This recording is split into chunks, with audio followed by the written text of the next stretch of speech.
Okay, welcome back to the Beautifully Connected podcast. I am so happy to be here.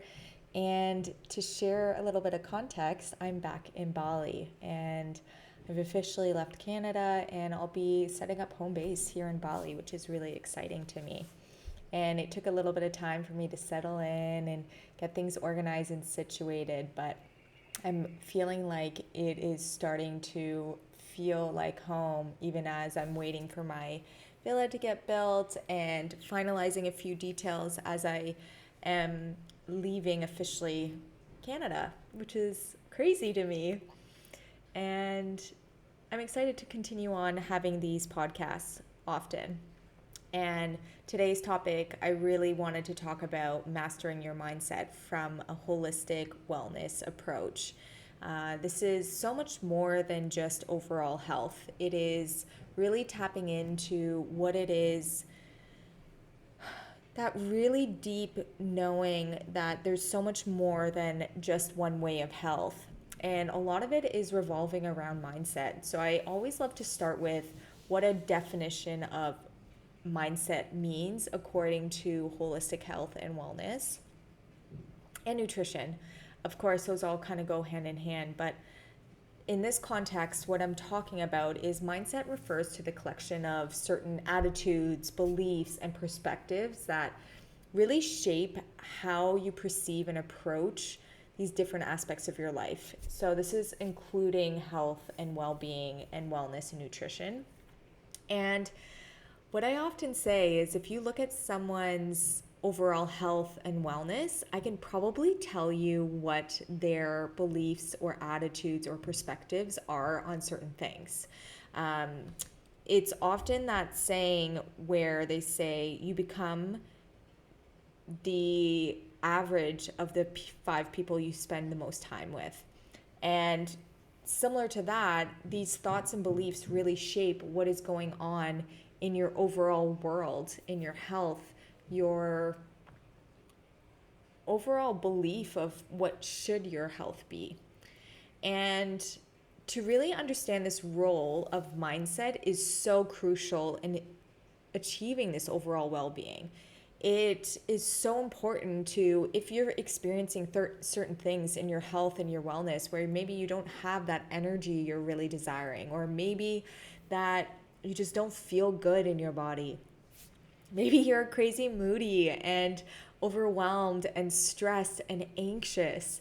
All of these things really kind of go hand in hand. And if you understand the mindset around it, then it will make a big, big impact on our behaviors, our choices, and responses to various things that are happening within our life. And I'm not talking about, okay, I'm happy, I'm happy, I'm happy, or I'm healthy, I'm healthy, I'm healthy. That's not the type of mindset that I'm talking about. Those all have a place, but for me, I found when I was on my health journey and I was really struggling with certain things, me saying I'm healthy, I'm healthy, I'm healthy doesn't actually help 100% with our behaviors and our actions. So if you're shifting your behavior, the actions will then follow as well. So I do want to talk about the power of positive thinking. This is crucial. It is important, but it's not the end all be all to really achieve that health that you're really desiring. So let's talk about positive thinking. So really, positive thinking is having that optimist side of belief where you're really focusing on that construction of affirmations, thoughts, attitudes, where it's more in the glass is half full mindset rather than the glass is half empty. And often, positive thinking can really lead to improving your mental health and your physical health and reduce stress levels and enhance resilience in so many different aspects of your life. But it's not the only thing. If you're only doing and using positive thinking to really elevate and change your health and to really shift a lot of things in your body, it is not going to be a solution. It really, really isn't. It is going to help and it's really going to get you to a certain point, but it can't be the only thing. So the next thing I really love to tap into is visualization techniques. Now, this is really powerful. One of my favorite books is Psycho-Cybernetics, is written by Maxwell Meltz, I think is his name. He was a plastic surgeon, and he had some really, really interesting things that came through when he was working with people, where he would work on someone and really alter their face because of a certain thing. Their belief really didn't work. Their mindset around themselves and what they looked like would not actually be fixed because they actually augmented their face. Where he often said there were different techniques that people implemented where they had visualizations of success. And what I mean by that is, you may have heard this example where a pro golfer actually spent a good amount of time actually visualizing him taking the perfect shot every time. He took the time to actually see the type of shot he wanted to make. And he was honestly more successful than someone that actually practiced every single day doing the mechanics. Because in his mind, he was practicing the perfect mechanics every single time. So why am I telling you this? So visualization is really a mental practice where people can really create a vivid mental image of their desired outcome and goal. This is really seeing yourself achieving that success. And why visualization is so powerful is like you can see the version of yourself that you really want and desire in terms of your health. Whether that is, let's say you are looking at yourself 5 years from now and you have kids running around and you have the energy and the vitality to really run after them and take part in their fun and their activities, and you're just being so present, you're happy, you aren't moody, so you don't lose your shit on them, right? Excuse my language, but if you are able to fully visualize that, it gives you a baseline of where your mind expects to be when it comes to what you're doing in your life. So by regularly actually visualizing, you can really enforce this commitment to your health goals, to increase your motivation, and really enhance your belief for your ability to achieve these goals. Now, let's talk a little bit about growth mindset. I know on social media, this has kind of become a buzzword. And although it is something that I think is really important, I sometimes believe a lot of people in my industry, as well as the mindset world, get this a little bit wrong. So growth mindset is a belief really where we look at our abilities and intelligence and can really be developed through dedication, effort, and learning.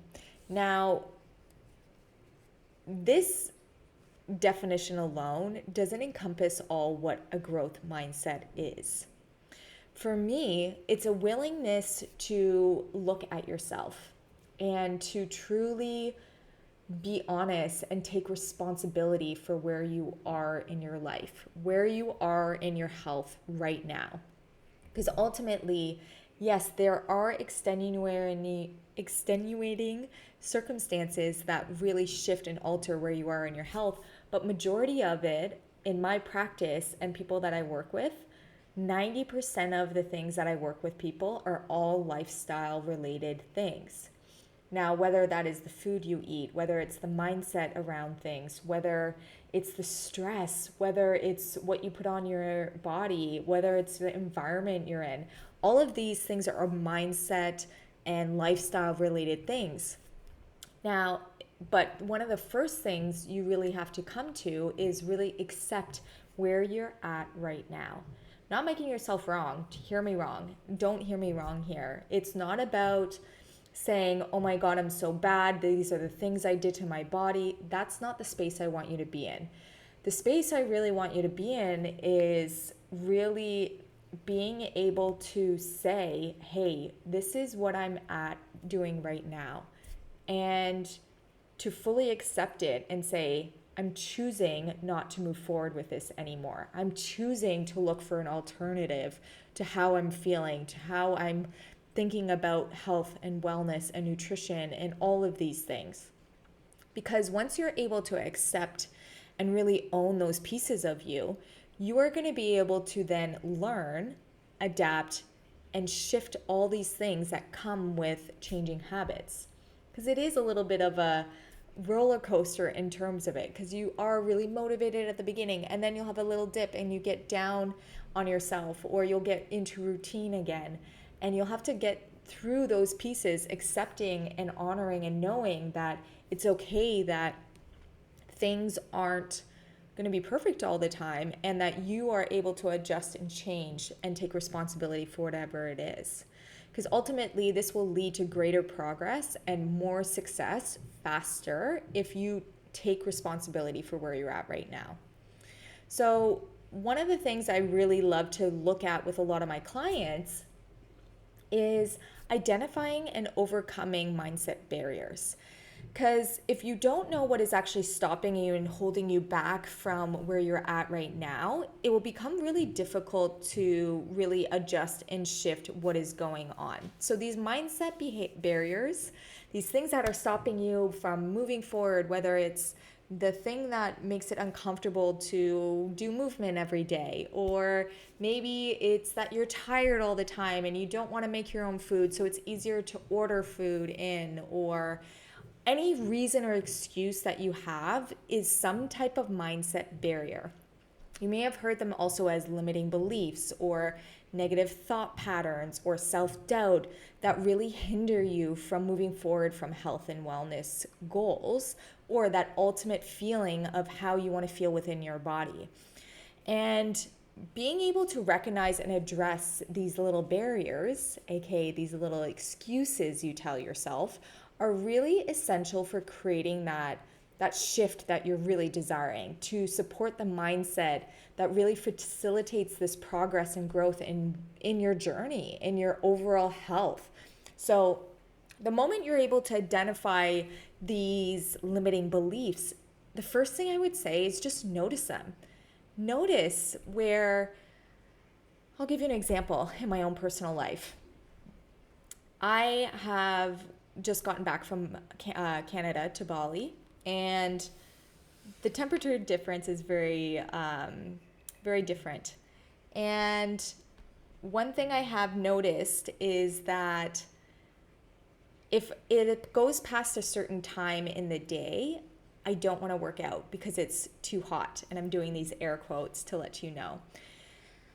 And I come up with this excuse and reason that it's too hot to work out and it's not good for my body. So I'll just say, you know what, I'll do it tomorrow morning.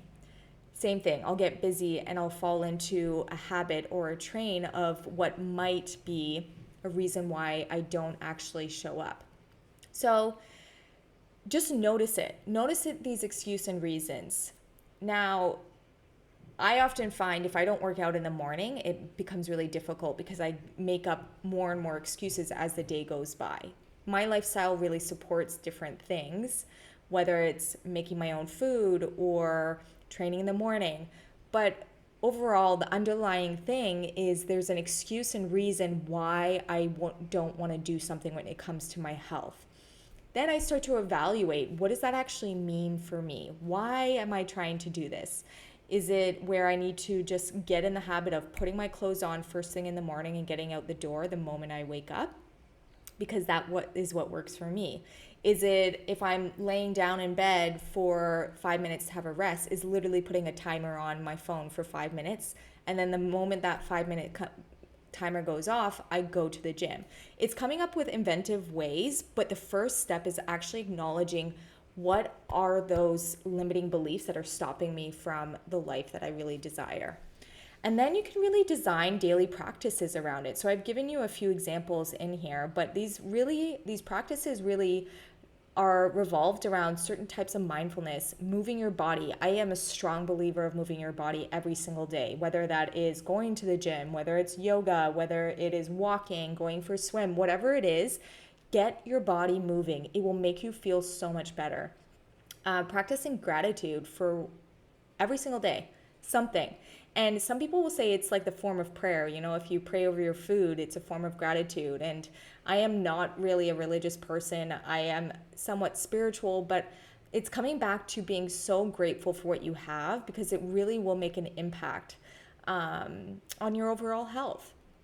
And so these are the things that I really want you to just tap into and pay attention to remember to integrate all of these things into your life.